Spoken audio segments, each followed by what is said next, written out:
Hidup ini kan cukup hanya untuk makan saja lah. Bingung lagi toh? Harta tidak dibawa mati. Nah, makin bingung. Nah, kalau kita bingung seperti ini, maka kita itu tidak bisa berjalan cepat dan tegas. Ragu kita di dalam mencari rizki.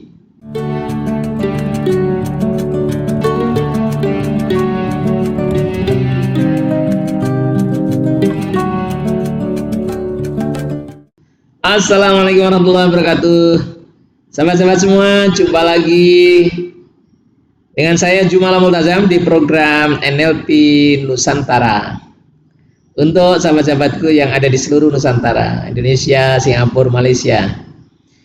Nah, kita sekarang sampai dengan pembahasan masih di NLP pilar, yaitu pilar yang ketiga adalah rapo atau keselarasan.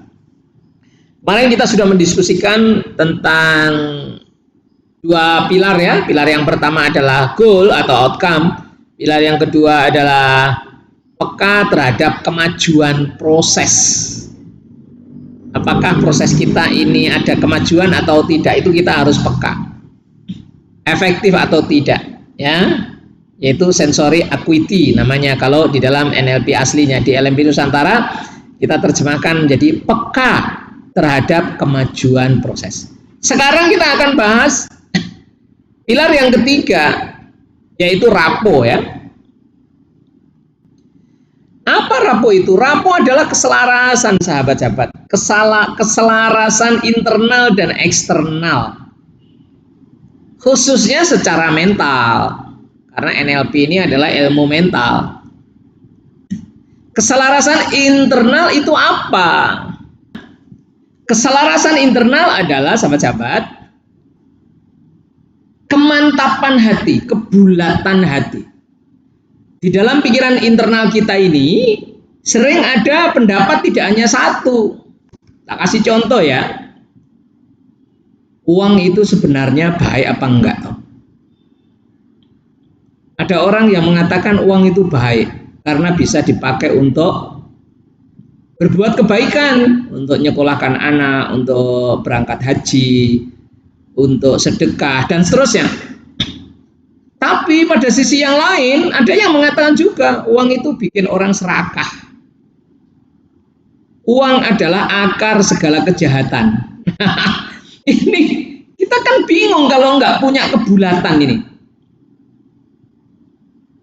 Bingung, sementara kita itu ingin mendapatkan uang karena butuh. Pada sisi yang lain, inner voice kita itu ada yang mengatakan, kamu tuh ngapain cari uang banyak-banyak? Hidup ini kan cukup hanya untuk makan saja lah. Bingung lagi toh? Harta tidak dibawa mati. Nah, makin bingung.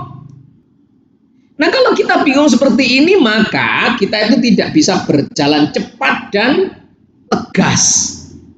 Ragu kita di dalam mencari rizki. Karena kita bingung tentang uang. Ya, uang adalah manifestasi dari rizki ya. Salah satu dari manifestasi rizki. Bentuk dari rizki salah satunya uang. Kita jadi ragu. Nah, ini namanya belum selaras. Secara internal ini belum selaras. Anda ingin berkarir, ya, ingin menjadi direktur, atau ingin menjadi vice president, atau ingin menjadi general manager. Karena di satu sisi itu Anda butuhkan agar Anda bisa memberikan manfaat banyak kepada perusahaan. Anda bisa berkontribusi banyak pada perusahaan. Anda juga akan mendapatkan banyak gaji yang Anda butuhkan. Tapi pada sisi yang lain, kamu ngapain ambisius begitu? Nah, itu kan nggak selaras ini. Nggak usah terlalu ambisi. Nanti malah dikira orang kamu ambisius gitu ya. Nah, ini nggak selaras. Maka harus diselaraskan. Nanti cara menyelaraskannya ada di belakang. Ini kita bahas dulu bahwa rapo itu penting. Kalau kita nggak selaras di dalam internal pikiran kita, bantah-bantahan, cuman bantah-bantahan saja di dalam pikiran, kita nggak bergerak apa-apa, atau kita nggak punya energi. Energinya habis untuk berantem terus, sementara orang lain sudah lari. Di dalam ini inner voice ini saling kritik. Ya, jadi kita nggak punya kekuatan begitu. Akhirnya stres, overload. Selaras hatinya, tetapkan hati selaras, itu keselarasan internal. Nah, sekarang keselarasan eksternal, Anda mesti selaras dengan sistem, Anda mesti selaras dengan apa yang Anda lalui, jalan yang akan Anda tempuh, itu Anda mesti selaras. Kalau ada penghalang ya disingkirkan, itu untuk menyelaraskan. Ya, cari dukungan, cari informasi yang mendukung, cari sumber daya yang mendukung, itu namanya selaras. Jangan cari musuh lah, kalau cari musuh nanti Anda dihalangi. Itu namanya membuat keselarasan eksternal. Cerdas gitu loh ya. Jangan wah saya rawe-rawe rantas malang-malang putung. Kalau orang Jawa bilang begitu. Siapa yang menghalangi saya terjang. Ya enggak begitu juga sih.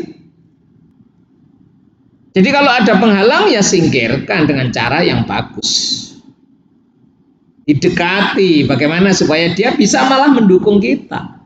Dari membuli menjadi mendukung loh, kan keren. Oleh karena itu harus cerdas. Nggak asal tabrak, ya itu namanya bikin keselarasan,